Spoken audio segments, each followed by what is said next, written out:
Okay, let's get class started. So today we're going to begin talking about logistic regression, how it can be used to predict one of two different populations for an item. We will talk about project number 2's grading. We also talk about project number 3. In terms of what's happening with Save Our Stats right now. Hold on. Come on. So there's a faculty senate meeting today at 2:30 in the East Campus Union. There may be a no confidence vote on the chancellor. We found out yesterday that there is a resolution that will be proposed to table the vote with a not 100% clear reason why, but it's anticipated that perhaps the chancellor will be no more. For other reasons. I don't know. We'll see. Tomorrow, there's going to be a Department of Educational Administration seminar in the Swanson Auditorium from 12 to 1. It's kind of a follow-up to the Stat Department seminar on the metrics to describe what was being done wrong with respect to statistics for the budget reduction process. Educational administration is going to put their own, you could say, touch on it with respect to what's going wrong with the administration.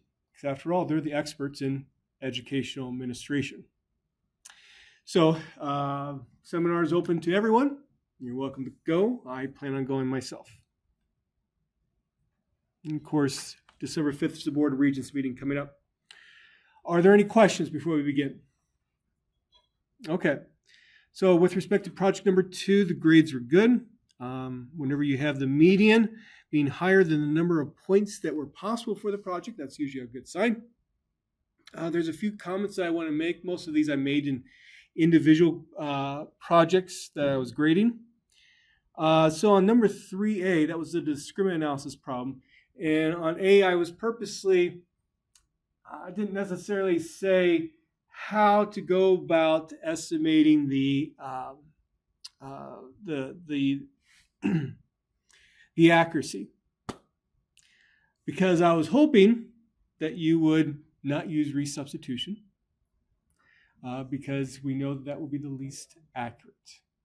Instead, I was hoping that you would use something else. In particular, the easiest one would be, of course, cross-validation. I would say about 2/3 of the projects use cross-validation. A third of the projects did use resubstitution.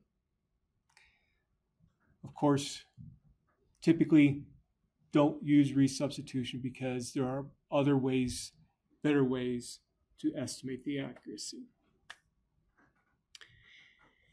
Number 3D, you needed to create a PC score plot.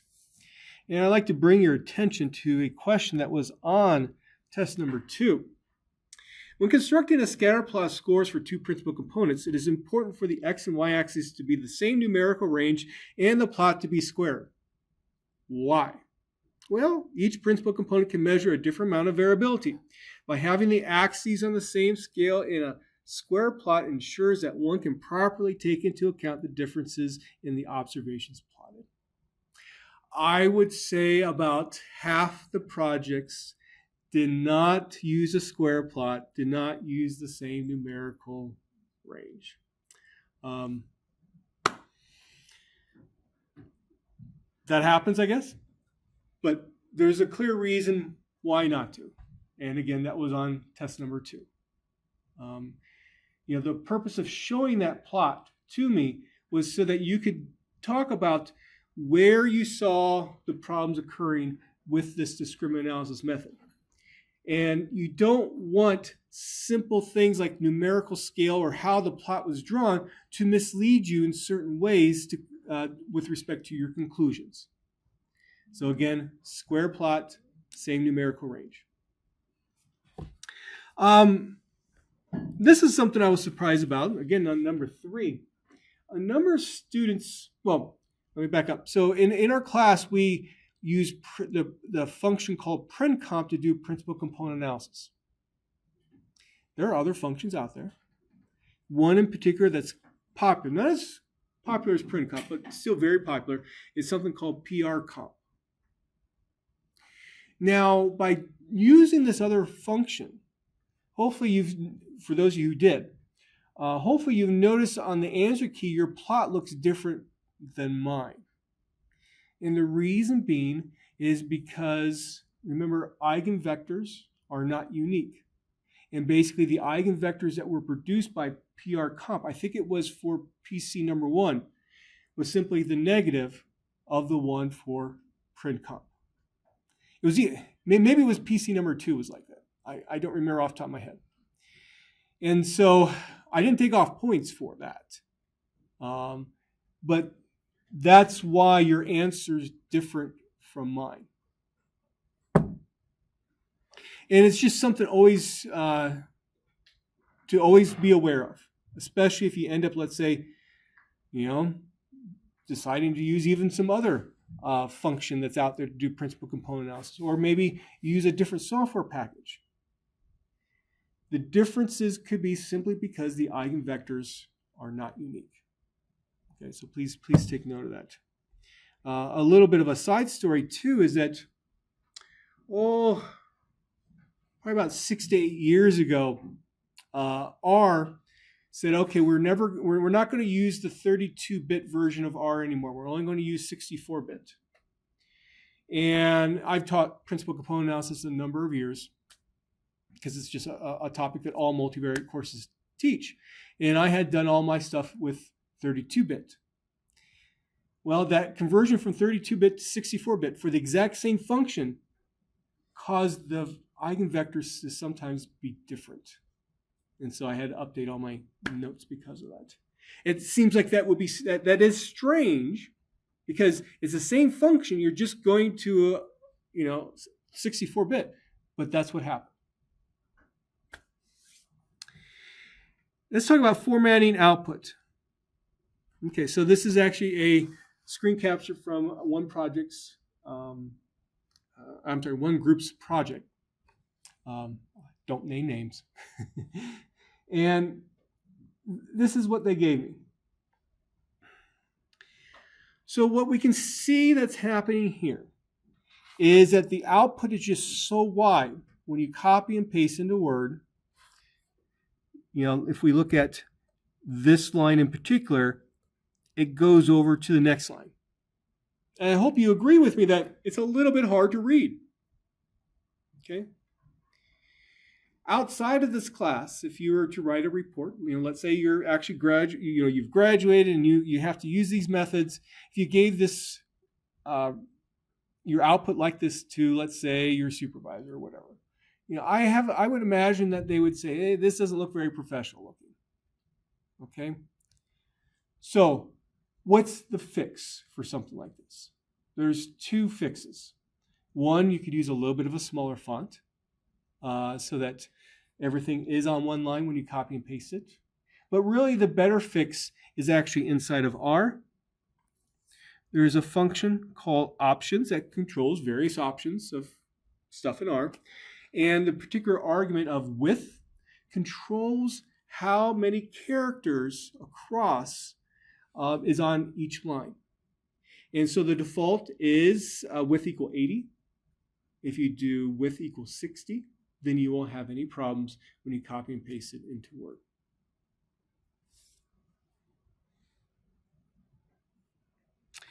Number 2, you needed to use k-means clustering.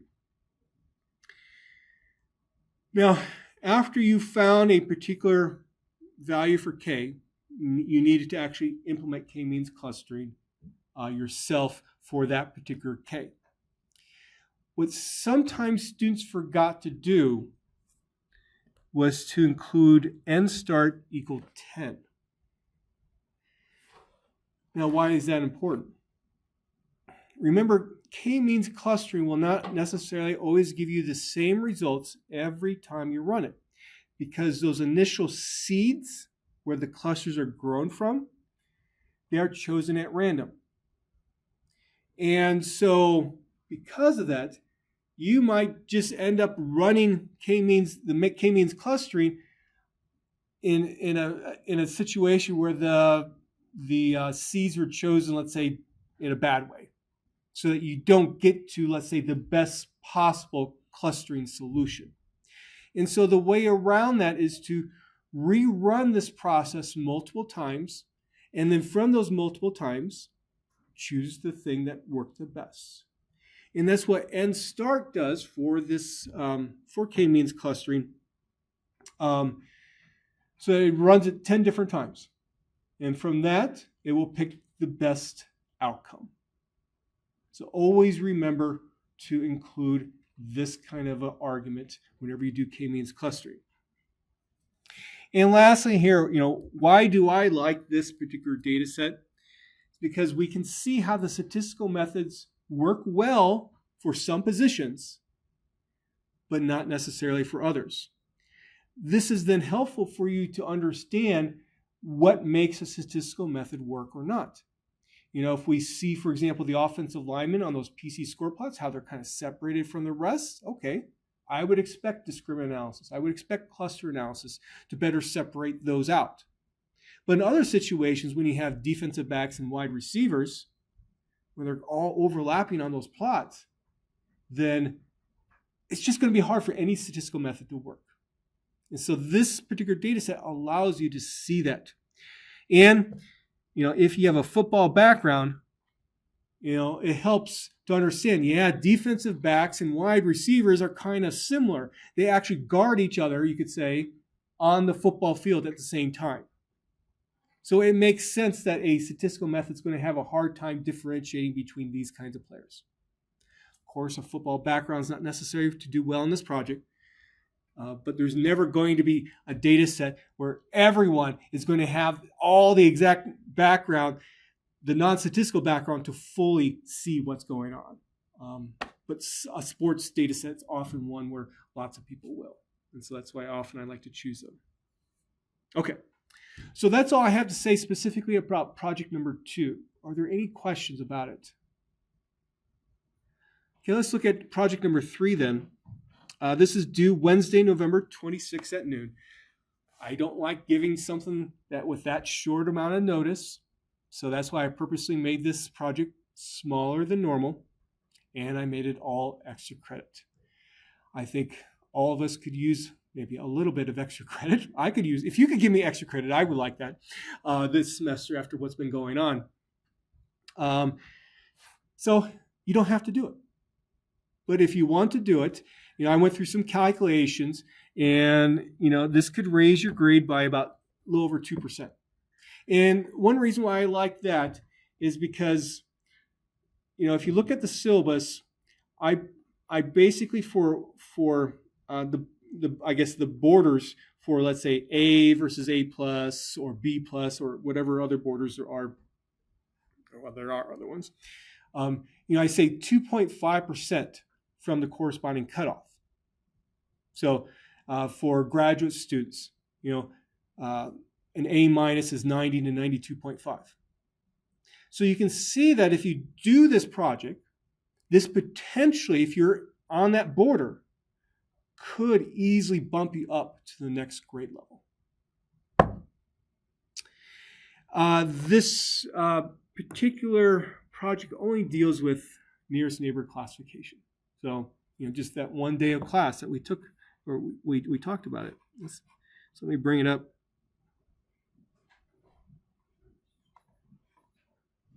So we're still working with the, we're still working with NFL Combine data. Part A says, okay, let's determine an appropriate value for K using cross-validation. Set a seed number so I can reproduce your result. There's more than one correct answer here. Also, I do want to mention, even if you choose not to do the project, note that I will still put on my website the full answer key, so you can still learn from that. Part B. The purpose here is to show me that you understand how basically nearest neighbor classification works. So you need to actually find what the 3 nearest neighbors would be, excluding that particular observation, observation number 1. Tell me what the 3 nearest neighbors would be for that. How would you find that? Give me a function that you probably would start off with, do you think?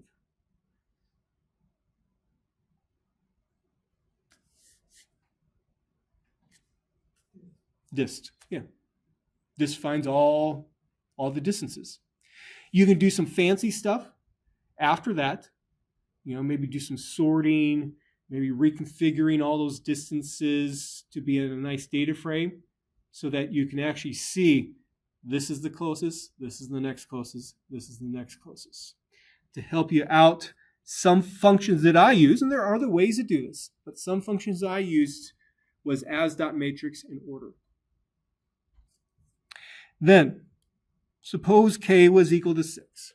That doesn't mean that that's necessarily the answer to part A, but let's just say we use capital K equals 6. Also, it doesn't mean that k equals 3 is the answer to part A as well. With this value of k, let's actually perform nearest neighbor classification with cross-validation and provide the 7x7 classification table. Tell me how well it worked. What was classified correctly? What was classified incorrectly? Even before you do this, you probably have a good idea what's going to happen. Okay, so you have a way to kind of, in some respect, check what your result was. And then part D, let's do that PC score plot again, just like what you did for 3D of the project. Now, when you do that plot, the plot should be square. The X and Y axes should be exactly the same range. Okay? Then lastly, so what you're often faced on, and with these kinds of problems, you're going to use a number of different methods to do these predictions. And you need to choose one method to use in the end. So far, we basically have looked at 2 methods for this particular data set. And the way that you would make a decision between the 2 is that you would find where you would put together a table that looks like this, where you would have all the correct classification rates, and from that make a judgment about which method to use. So that is project number 3. Are there any questions? Okay. Let's go into the next section of notes. Okay, so we're going to talk about logistic regression. I wouldn't be surprised if some of you have seen this in another classes before in terms of the actual model. I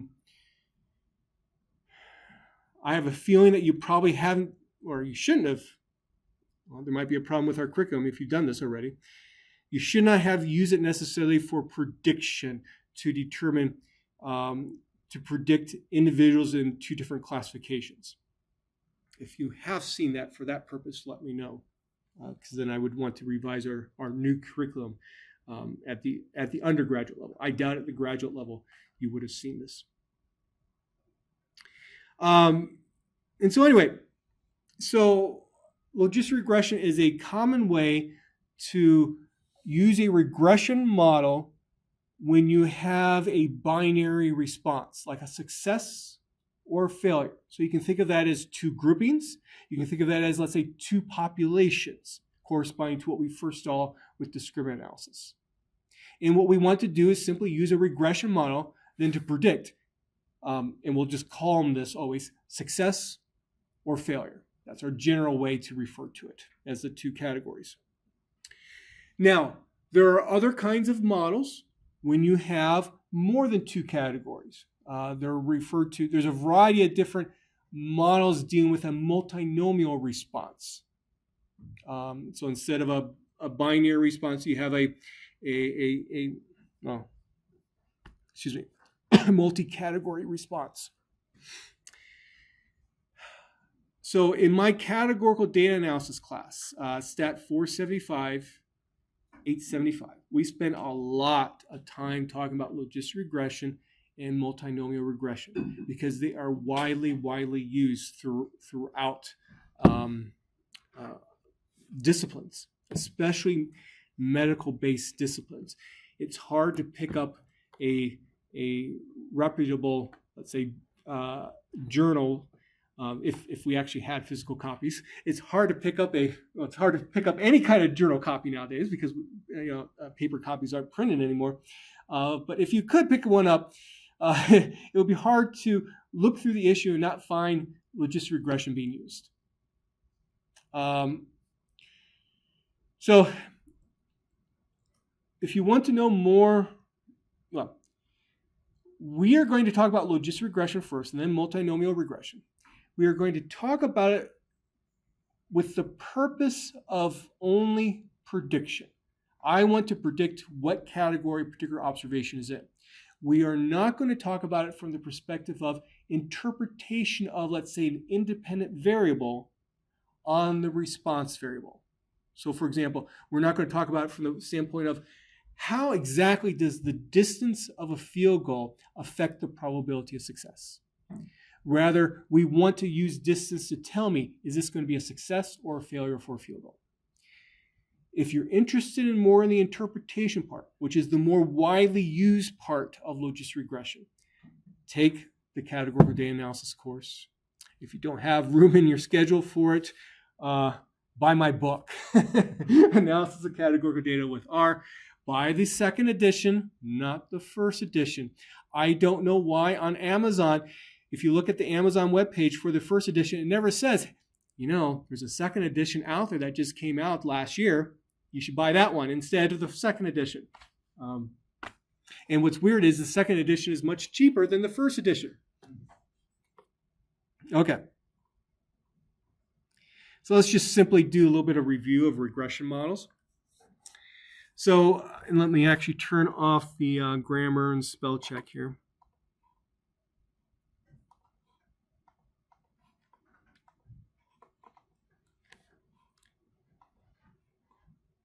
So, our response variable is y.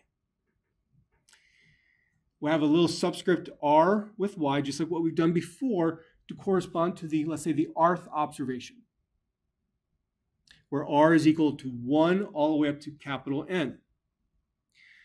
We have independent variables. People will call them explanatory variables. People will call them covariates. They're denoted by the x's. So x sub r1 says variable 1 rth observation value for this variable. Then with each of these x's, we have coefficients to them.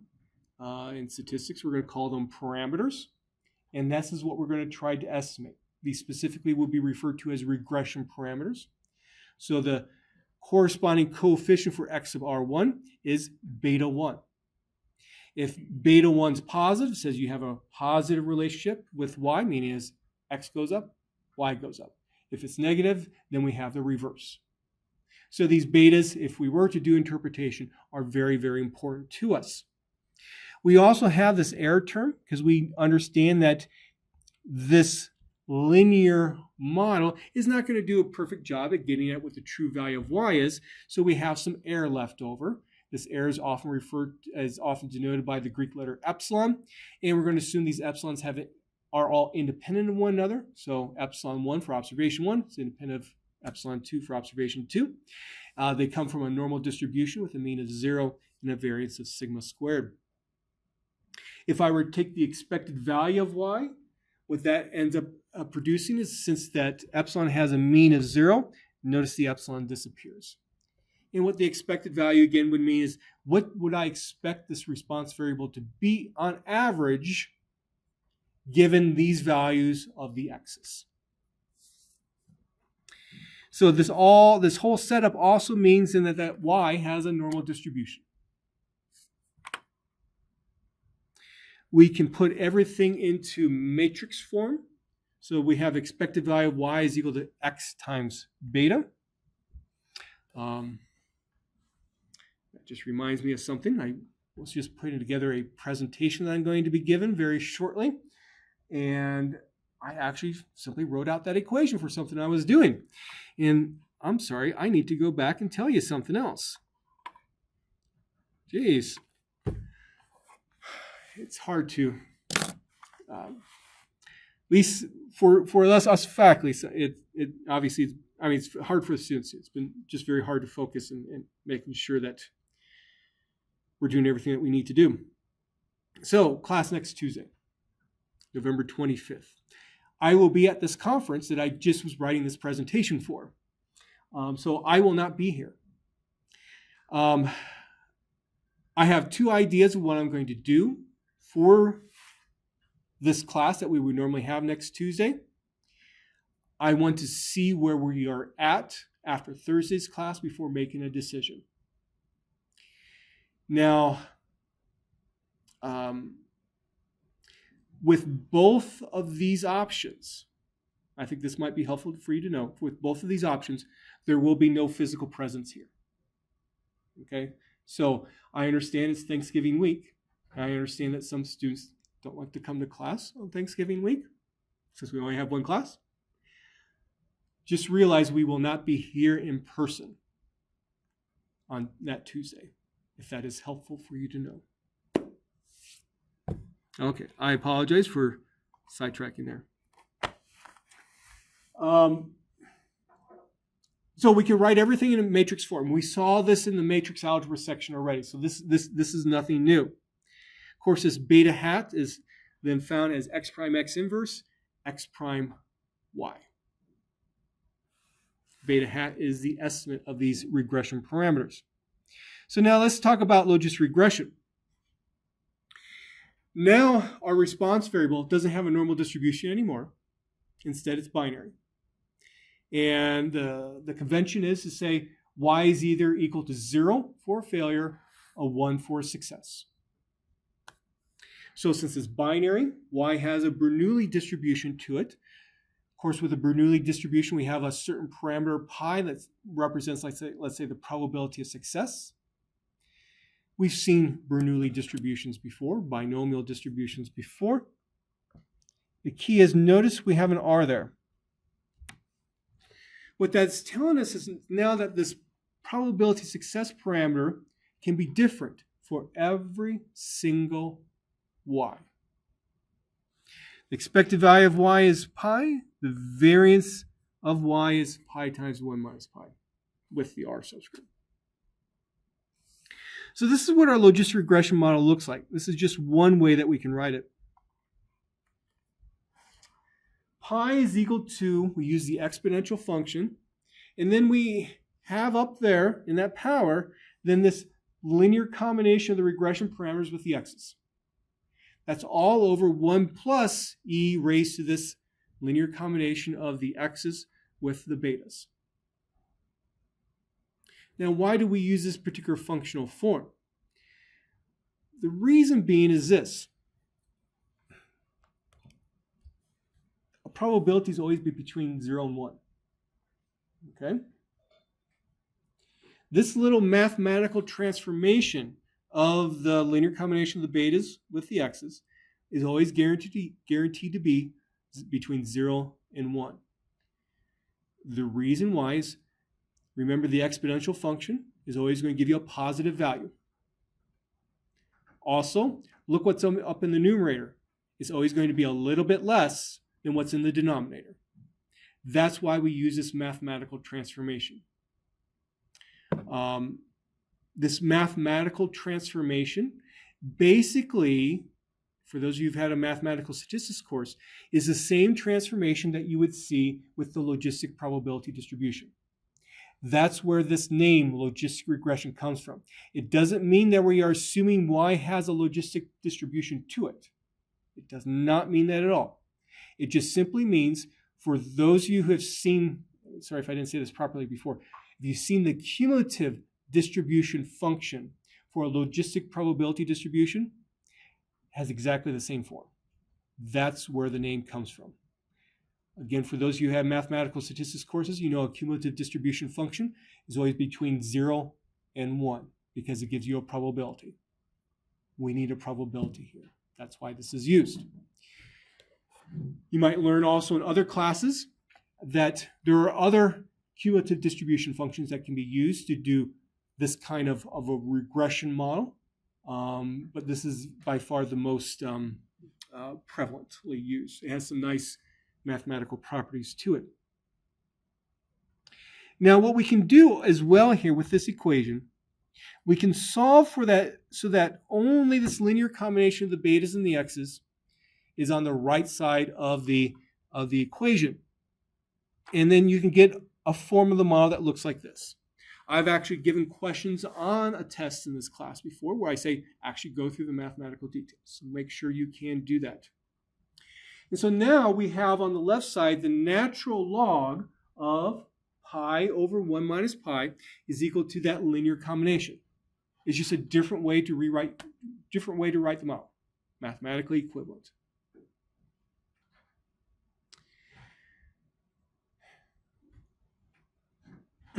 Notice what's inside that log.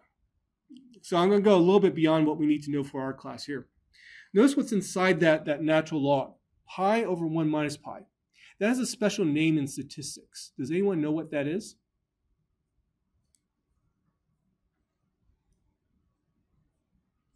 So essentially, it's the probability of success divided by 1 minus the probability of success, or in other words, the probability of a failure.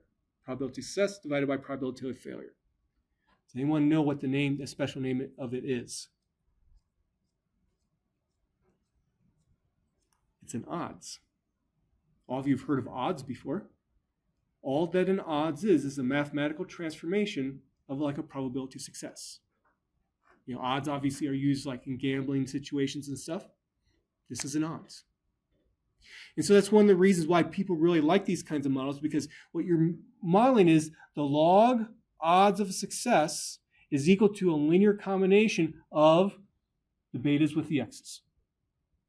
Again, that's more than what we need to know in this particular class, but this is something that we would talk about a lot then in a categorical data analysis course, and how that allows us to come up with some nice interpretations. Now, this little transformation, it's a mathematical transformation of pi. That whole transformation there is often rewritten like this. The logit of pi is just a common way that people write it. Now, oftentimes we would just simply drop that R subscript because it's just kind of a pain to always have around. We know what this model is representing, so we can rewrite our models like this as well. So some questions. Suppose beta 1 is greater than 0. What does that say about the relationship between x1 and the response y? This is not meant to be a difficult question. So as x goes up, what's going to happen to the probability of success? The probability y is equal to 1. It's going to go up as well. Okay? And you could say something similar about beta 1 being less than 0. We're going to go down. Now, one reason why I bring this up is that you will actually see some models that actually can have the reverse occur. We won't see those here, but that's why it's always still good to think about what does it mean to have a positive coefficient.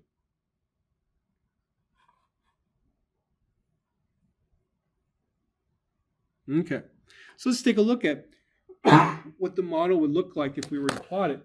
So I just picked some particular values for beta 0, beta 1. We're only going to have one x.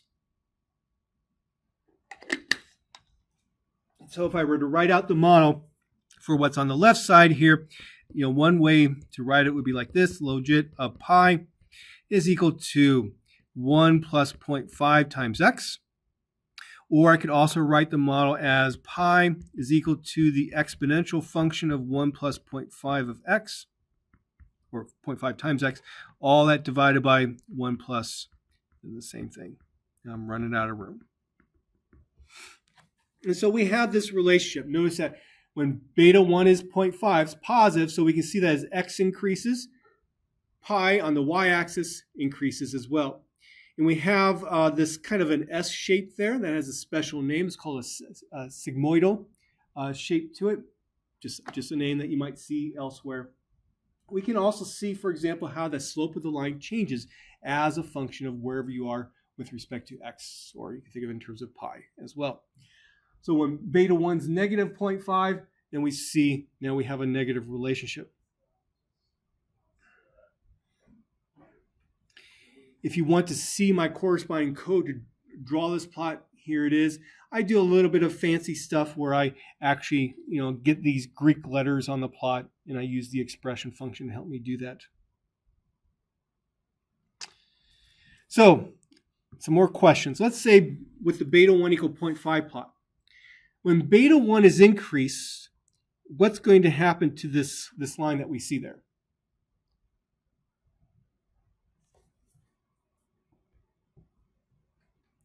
It's going to increase, you could say, in terms of that middle part, the slope. Okay. Now, what can happen sometimes with logistic regression that's a problem is that you can get to a point where that beta 1 essentially is approaching infinity, positive infinity. We'll talk about that problem later on. Now, let's say that instead beta 1 is decreasing, getting closer to 0. What's going to happen? Tell me, what do you think will happen? Is the line's going to get less steep? It's going to get flatter. So, you could maybe see something like this. If I could actually draw across. And, as beta 1's getting closer to 0, you can see that you have less and less of a relationship between x and pi. What would a plot of the logit of pi versus x look like? Is it going to be a curve anymore? So let's say I had this x and I had logit of pi here. Say beta 1's 0.5. What's the plot going to look like? The straight line now. Okay? Because I have that linear relationship. Okay, now with these models, we like to be able to use data to estimate what these betas are.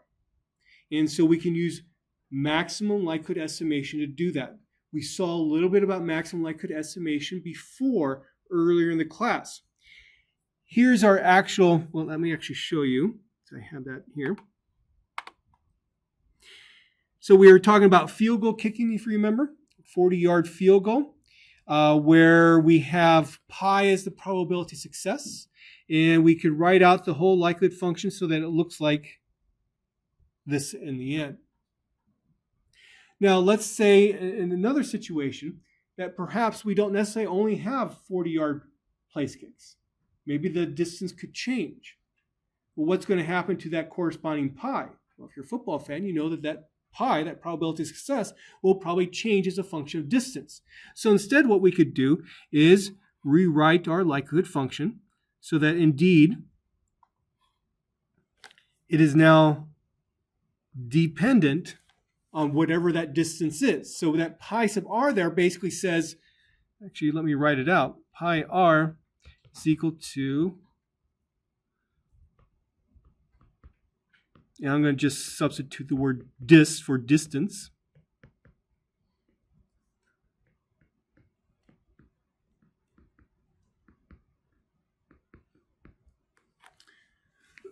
Now this pi can change as a function of distance.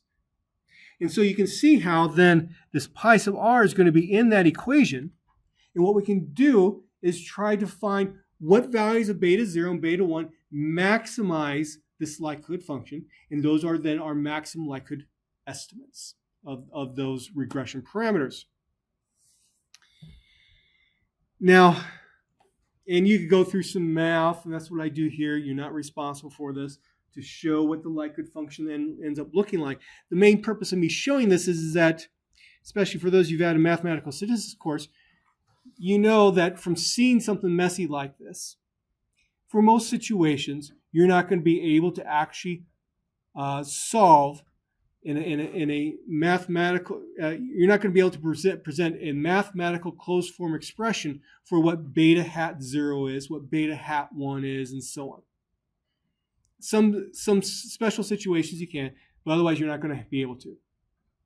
So how do we come up with then what values of beta maximize this function? Well, then we have to turn to using numerical iterative methods to do this, to try to solve this. Let the computer essentially say, okay, go use a particular algorithm to try to find what these beta hats are. And so this is the basic idea of what happens. How about we start off with, let's say, step 0 of this numerical iterative procedure. Some initial estimates of your beta hats are found. Maybe regular old regression models where you assume normality are used, and you come up with some initial estimates for these betas, even though you know that they're not going to be right. You use these numerical or these initial estimates then in a new step of this iterative process, where you use these values to try to update these beta hats so that they're better. And suppose you get these values for your beta hats. Notice I'm putting the iteration number in a superscript there to help us differentiate the different betas. And then what you do is this. You compare for iteration 1. How close are these beta hats to what we had in iteration 0? If they're really, really close, then you say, let's just stop. I think I found the estimates. If they're not close, then you go to a new iteration where you use the previous iteration's information to update these estimates. And you get some hopefully better estimates. And again here, you compare these estimates to your previous iteration. If you're close, very close, you stop. If not, you keep on going. And you repeat this numerical iterative process over and over and over again to try to update these beta hats to a point where the beta hats aren't changing at all. Or you reach, let's say, a maximum number of iterations that you allow yourself to do. And then you would stop. Now, the actual numerical iterative procedure that's being used is what's called iteratively reweighted least squares. Typically, that's what's used in most software packages. And the details for us are not important. Typically, the details will be covered for graduate students will be covered in Stat 821 or 822. For undergraduates, it is a 300 level class that unfortunately escapes me the actual number. This procedure is very close to, if you've heard of Newton-Raphson method, it's very close to that. It's very close to using just regular old least squares as well. Key is you're doing some iterative process. So the main thing that you need to get out of this, I know I'm skipping details, is that a numerical iterative process is done to try to get these estimates. R has a nice function that does it for us. There will be times, though, where it doesn't work. And that corresponds to that time when I told you about how beta could be infinity. We'll talk about that later when that happens. But I've given you now enough background so that we can actually now estimate a model. This is going to be to the place-kicking data set. And all this is building up to the whole purpose of us even looking at logistic regression, which is to predict, is something a success or failure. I'm trying to give you just the minimum amount of background needed to get to that point. Okay, so let's take a look at the place-kicking data. So what I like to do is actually estimate this particular model to the place-kicking data. Pi represents the probability of success for a place kick. Remember, the good variable is equal to 1 for success, 0 for failure. The actual x's I'm going to use include, for example, the distance of the place kick, includes like wind, includes is it a PAT or field goal, and so on. The function that is used in R to do this is what's called GLM. It stands for Generalized Linear Model. So you can think of it from the perspective of, we saw how it's a linear model, that beta is in the x's in terms of that linear combination. generalize. We are generalizing to allow for this nice little transformation. Now that includes the exponential function. And so this is what a little bit of an informal way to represent the model looks like. So now to estimate the model. My data is in the placekick.csv file on my website that we've already seen before. I'm going to put that in an object called placekick. That's going to be my model building data set. Remember, we also have a validation data set. I'm going to read that in, and I'm going to refer to it as an object called valid. Next, here's how I use the GLM function. It works very similarly to the LM function in R. The first argument's formula, where you actually state your model. So here's my response variable, good, we call that our Y. Tilde to separate the response variable from the independent variables. Here's x1, weak, distance is x2, and so on. I specify where my data is, it's in placekick. And then this is the one difference from the LM function. I have an argument called family. This just tells R basically what type of generalized linear model we're going to use. We're using a logistic regression model. And remember how the response was Bernoulli, had a Bernoulli distribution to it? Well, instead of saying Bernoulli, we say binomial. Now also remember how we have the we had the logit function. Well, when I say link, I can say with that logit, because that logit of pi is linking it to the linear combination of the betas with the x's. I put the results into an object called mod.fit, for the lack of a better name, model fit. And this is what we get. So here's beta hat 0, here's beta hat 1, and so on. So I could write out my actual model as logit. And notice I'm going to put a hat on top of pi, because now we're talking about an estimate, is equal to 4.78 plus, minus 0.0247 times the week, plus ... all the way to minus 0.63 times win. That's my estimated logistic regression model. Again, make sure to put the hat on top of pi. I will take off a point for it if you don't. So that's what's some of the stuff that's inside of mod.fit. But we know from our other experience is that often there's a lot more information. Mod.fit in R's terminology is actually returned to as a list. And so again, to see what's the components of the list, I say names mod.fit. Notice one of the components is called coefficients. And if I say mod.fit $coefficients, guess what? I get my beta hats.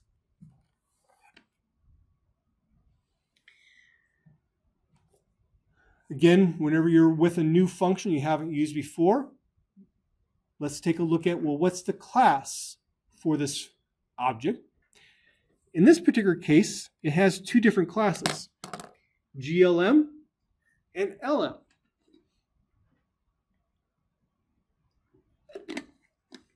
The fact that it says GLM first means it will always use this first as the class of the object.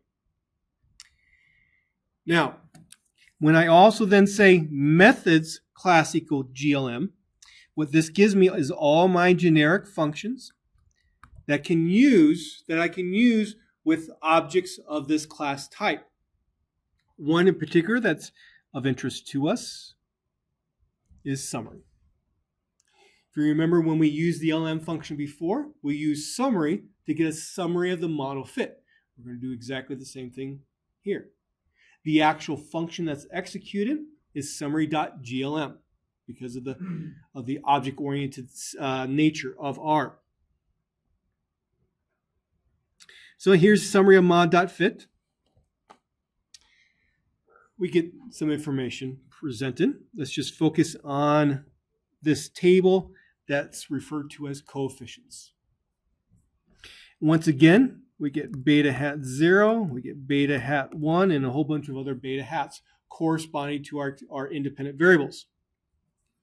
Let's take a look at wind here. So let's see, that would be 2, 3, 4, 5, 6, 7, 8. Beta hat 8. We have a column called STD period error. So you might expect, stands for standard error. In other words, this is the square root of the estimated variance of beta hat 8.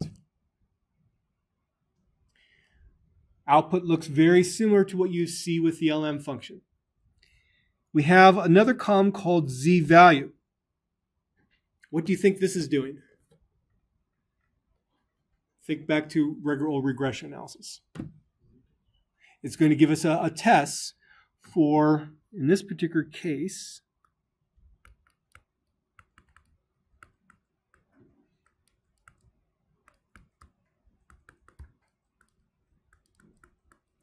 a test whether or not beta 8 is equal to 0 or not.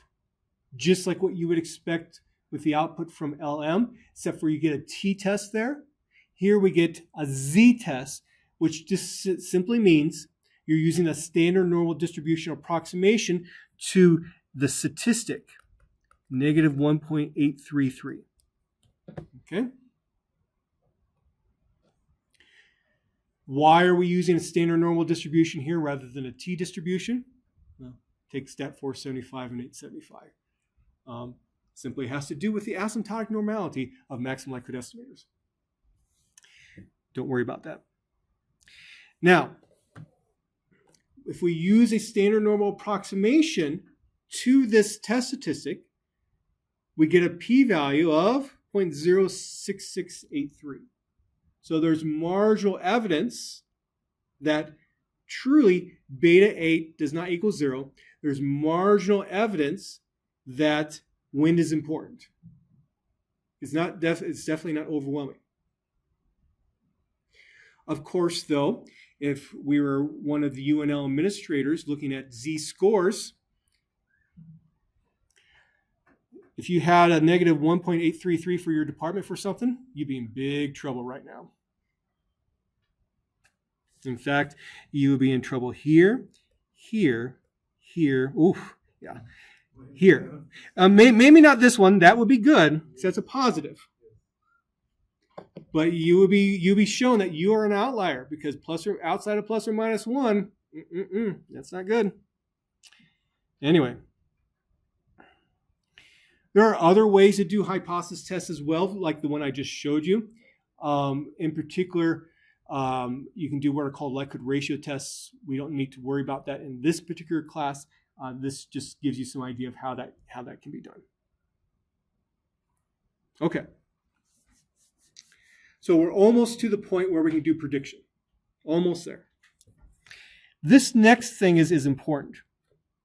Just in terms of understanding how R works, understanding how the GLM function decides what probability it's modeling. So notice the good variable, again, has a value of 1 for success, a 0 for failure. R, when it sees that, will give you a model that's set up for the probability y is equal to 1. It's modeling the probability of a success. Not all software packages will do that. Some will actually reverse it, so you got to be careful. Now, why does it do that? It does that based upon how R recognizes a certain ordering of numerical values and alphabetical characters. R always looks at the last level in this ordering. So if I order 0 and 1, 1 is the last level. And so that's why R focuses on the probability y is equal to 1 for the model rather than the probability y equals 0. But let's say instead that I would have, instead of having 0 and 1 as my values for the good variable, let's say I had success and failure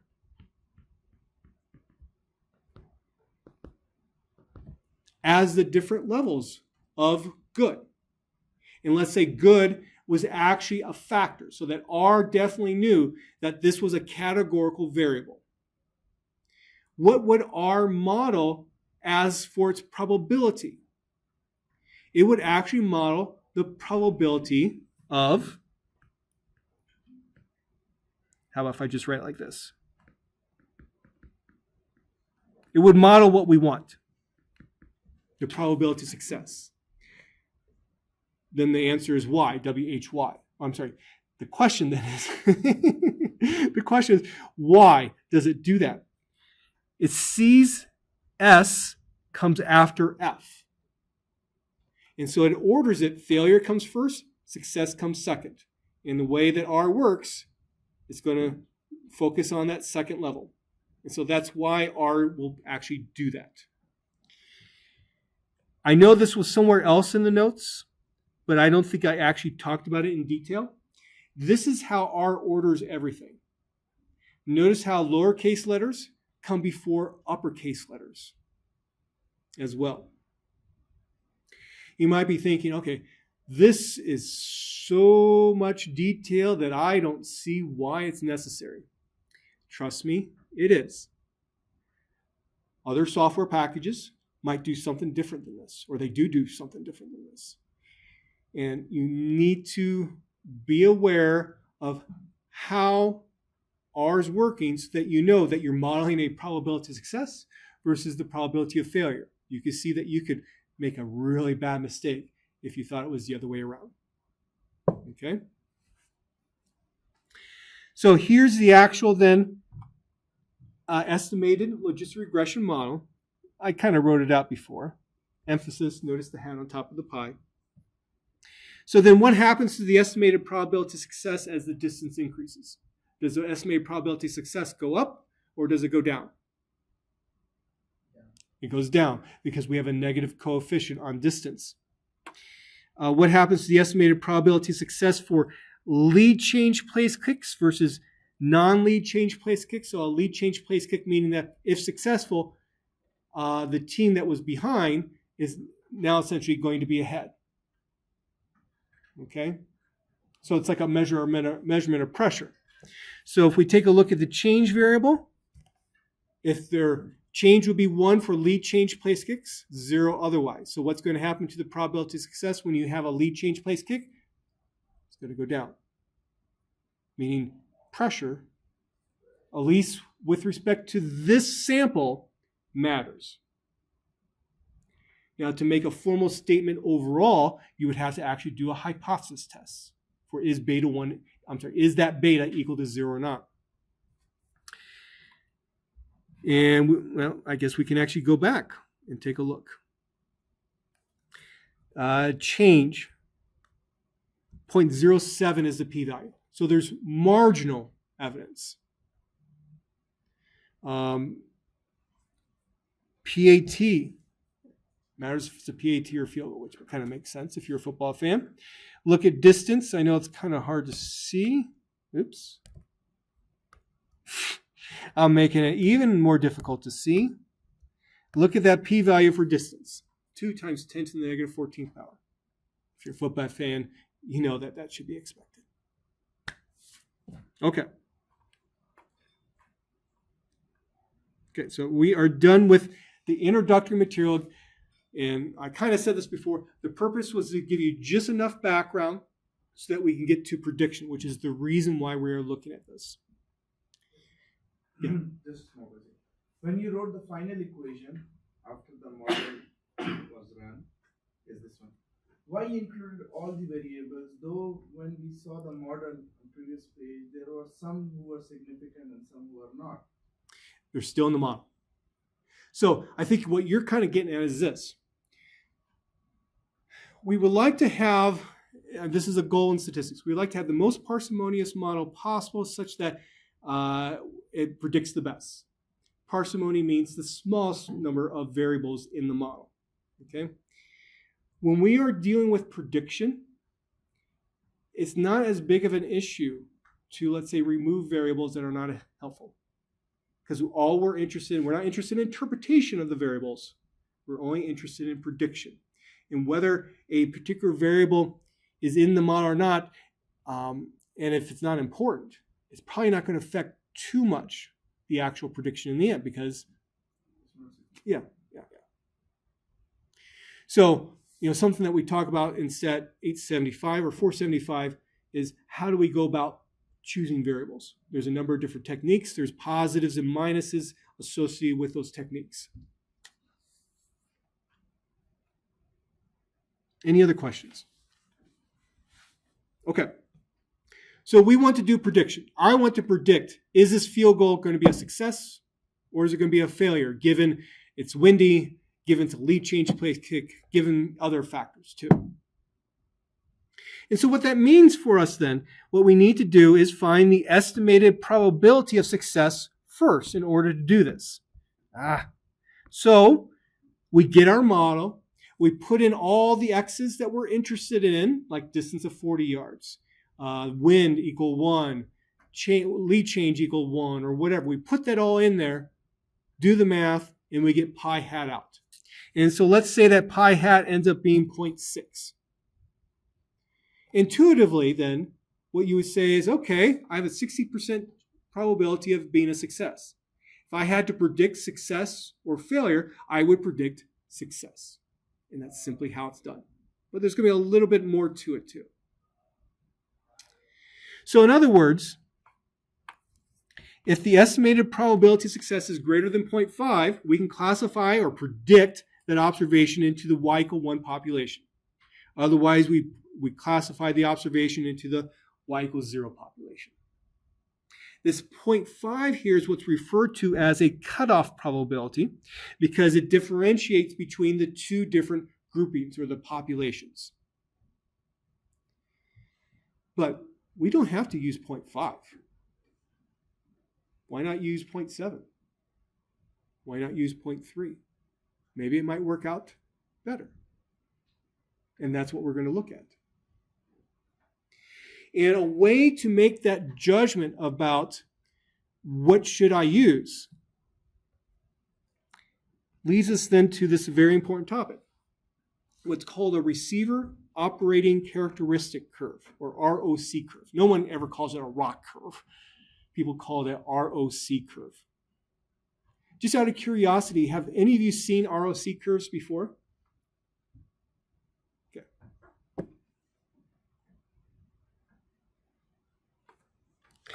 Now, to understand what an ROC curve is, we need to understand what sensitivity means, what specificity means relative to predictions. We could have introduced this earlier with respect to discriminant analysis and nearest neighbor classification. I chose not to because now we're going to have, let's say, a lot more fun with it with logistic regression. Sensitivity and specificity is a very, very important topic whenever you're talking about, for example, diagnostic testing. Let's say you're getting tested for an infectious disease. These are very, very important topics for that. One of my main research areas deals with diagnostic testing for infectious diseases. So I deal with sensitivity, specificity all the time. So to put this into a context, let's say that you're looking at a new HIV test. You want to evaluate how good it is. And so what you're going to do is you're going to compare it to, and we kind of talked about this a little bit before for discriminant analysis. You're going to compare it to, let's say you know what the actual outcome is. Somebody has HIV or not. Maybe it came about through something called a gold standard test. Something that is the best out there. That's what a gold standard means in diagnostic testing. And maybe you're comparing this new test to a gold standard. some interpretations can change a little bit, but I don't think it's that big of a deal. We'll talk about that more shortly. But, based upon what I had before in this kind of a table, some of the terminology I use, I should have been more consistent. So in HIV actual, so what actually is happening is actually true is what's on the rows. We could call HIV actual let's say an actual negative. HIV actual, yes, we could call that an actual positive. Sorry, the reason I'm introducing it because as you'll see, I changed some of my terminology. So here then this new diagnostic test, HIV test results. What we want to be is in these orange squares because that tells us the test worked. We don't want to be in the green squares. And we know that one of those green squares is probably a worse outcome than the other green square. In particular, this kind of error here, where somebody's actually has HIV, they're actually positive for it, but yet the test said, no, you're not. This person then knowing that, or thinking that the HIV test result was correct, they could go out and now, unfortunately, spread HIV to other people. So in these kinds of situations, we're very interested then in measuring the accuracy. There are two accuracy measures. One's called the sensitivity. And all it is a conditional probability, like the probability A given B that you learned about in your very first stat course. And what we're going to do is condition on you're actually positive. What's the probability that you're classified or predicted to be positive? And I use a little bit of non-standard notation here. We are only going to be talking about this in terms of a sample. And so I put a hat on top of that P for probability to say this is an estimated probability that we're going to be looking at. So this is called the sensitivity of the test, of the diagnostic test. Or in our case, eventually will be for the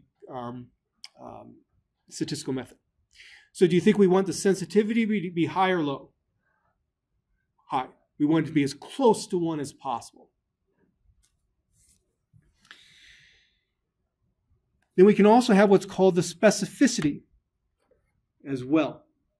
Again, a conditional probability. It's the probability I classify as negative given actual negative. So what this is like is this. So in your first stat course, you'll learn about complements. Maybe you said, let's say, A complement was A with a bar on top of it, or maybe it was A with a little superscript C, or maybe it was A with a tick mark. Just different ways to say complement. Just means the opposite. So the opposite of a positive is a negative. So the specificity, again, is a conditional probability. Given actual negative, what's the probability you're classified or predicted to be negative? So here, then is just some sample possible results. The sensitivity now is, we focus on this, I got 99 of the 100 right. So the sensitivity is 0.99. These were accuracy measures that we looked at first in discriminant analysis 2. I just didn't call it sensitivity. The specificity is 195 over 195 plus 5, or 0.975. Okay? Now let's relate this to something that affected everyone here on campus just a few years ago. So, as what was happening in many college campuses, everyone was expected to get a COVID test every few weeks. Here at UNL, you were basically randomly chosen, and you had to go submit a saliva specimen. The saliva specimen was taken to the veterinary diagnostic laboratory over on that part of campus, and they would actually perform a test to determine if you're positive or not, and within a day, typically, you would get the result back. At least as it got things more efficient. It would take a day. They use a particular, whenever you do a diagnostic test, it's often referred to as an assay. They use a particular assay that was actually created by Yale University. And as you might expect, Yale needed to get what's the name? I can't think of the actual phrase that the FDA uses, but they needed to get preliminary approval. And so what they did was, and you can actually still download it from the FDA website, they did a little bit of a clinical trial to see how well did this test work. Here's the actual results. The sensitivity that they had was 32 divided by 32 plus 2. They got 0.941. The specificity was 0.91. That's how good the test that we were using on campus was.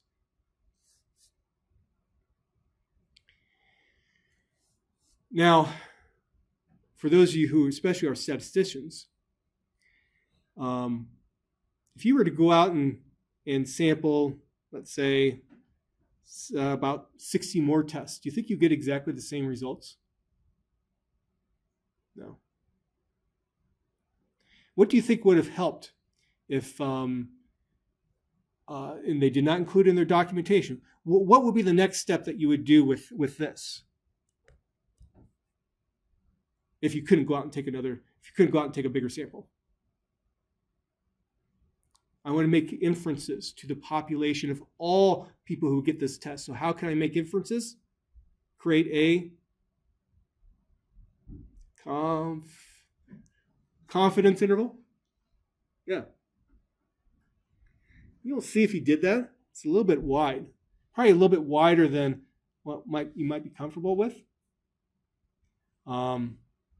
This is getting beyond what we want to do in our class, but something we would talk about in 875, 475 as well. But anyway, so this gives you an idea of how sensitivity and specificity were actually used in a recent example. Let's see here. Yeah, we'll finish this up. Now, what we're also interested in is how often we're incorrect.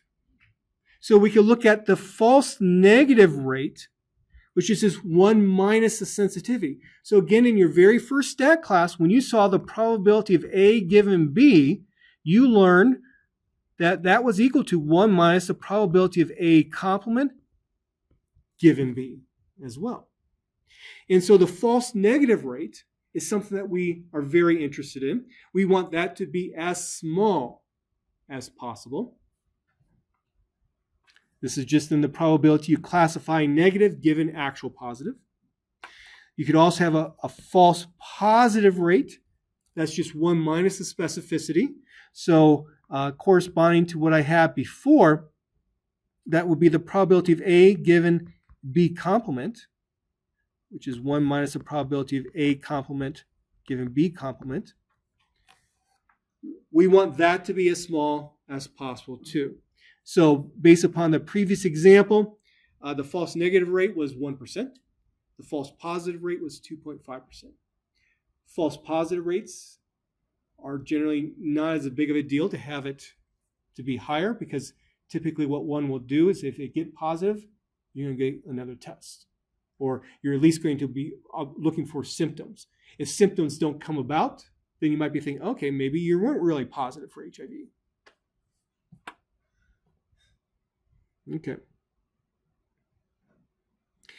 One last comment before we end with what's next in our class. Now, the relationship between sensitivity and specificity is important to understand. You might be thinking, is there some way that we could increase, and this is a question people often ask, is there some way we could increase the sensitivity of a diagnostic test, or let's say for a statistical method? Can we increase the sensitivity for something to get it to be better? If you do that, what typically is going to happen is you're going to drop your specificity. If you want to increase your specificity, what's going to happen? In order to do that, your sensitivity is going to go down. And so you can see there's a relationship, and this is kind of a weird way to use my hands, there's a relationship between sensitivity and specificity. And that's what the receiver operating characteristic curve allows you to examine, so that you can make a decision of, okay, I want a little bit more sensitivity. Am I going to be comfortable with dropping my specificity? That's what we will talk about next time. Note that I have this little note about what is a confusion matrix. We've already talked about that in our class, so I'm not going to again. Okay, so what's next here? So office hours. I will stay here to answer any questions that you may have, but I want to go over to the East Campus Union and watch the Faculty Senate at 2:30. Hopefully do a vote on whether or not to do a no confidence thing on our chancellor. So, sorry, once again, my office hours, I'll be here as long as you want me to, but after I answer all questions, I'm going to go over to the East Campus Union and watch the proceedings. Thursday, we'll continue with logistic regression. Looking further ahead, project number 3 is due on Wednesday, November 26th at noon, and test number 3 is Thursday, December 4th. And before you go, there's a question. Are we allowed to work in groups for project 3? Yes. Just again, fully participate. I understand that this time of the year, it's difficult to do something quickly, but only put your name on it if you're actually fully participating. Okay? So that's all here for today.